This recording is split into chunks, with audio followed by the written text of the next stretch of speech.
Hey there. Subscribe to my channel. And also press this bell icon.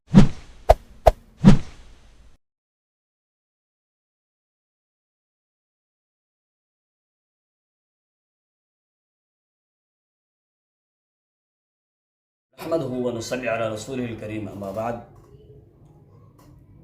بڑا ہی افسوس کے ساتھ میں آپ کے سامنے فقہ کا ایک مسئلہ پیش کرتا ہوں۔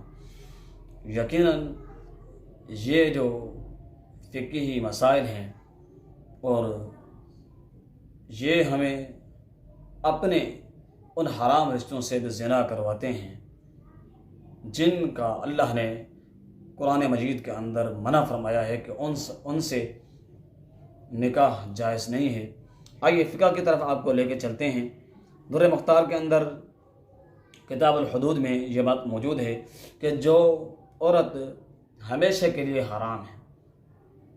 حرام ہے مطلب ماں ہو، بہن ہو، بیٹی ہو، پھوپھی ہو، خالہ ہو، اسی طرح دودھ شریک جو ہیں بھائی ہے یا بہن ہے، اس کے جتنے بھی بھائی ہیں جو وہ سب جن کے بارے میں اللہ نے حرمت بیان کی ہے، یہاں یہ بتایا جا رہا ہے کہ ان عورتوں سے بھی اگر آپ نکاح کریں اور حلال جان کر صحبت کریں تو یہ اس کے اوپر بھی کوئی حد لاگو نہیں ہے، سوائے افسوس کے اور کچھ بھی نہیں کہا جا سکتا۔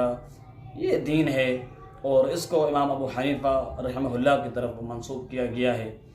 واللہ اعلم امام ابو حنیفہ رحمہ اللہ یہ بات کس قدر صحیح ہے، کیونکہ فقہ کی کتابوں پر اعتبار کرنا یہ ایک بڑی ہی یہ بیوقوفی والا کام ہے۔ واللہ اعلم ابو حنیفہ رحمہ اللہ کی طرف یہ بات منسوب کی گئی ہے۔ اللہ تعالی ہدایت دے۔